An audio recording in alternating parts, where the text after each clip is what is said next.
პირველ რიგში მინდა ვთქვა ეს ძირითადი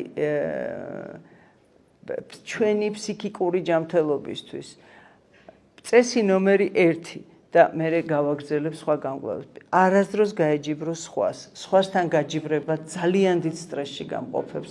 ეხლა მე არ ვიცი, შეიძლება მასწავლებლები გასწავლიან, რომ იმას აჯობე, ამას აჯობე, იმას რატო ეხლა რა ვიცი, მე რო თქვენ გაგეჯიბროთ, ყველაფერში მაჯობებთ. ამიტომ მე არ გაგეჯიბრებით, მე გავეჯიბრებით ჩემ თავს და იქნებ ვეცდები, რომ ჩემი თავისგან უკეთესი რამე შევქმნა, ვიდრე ვარ დღეს.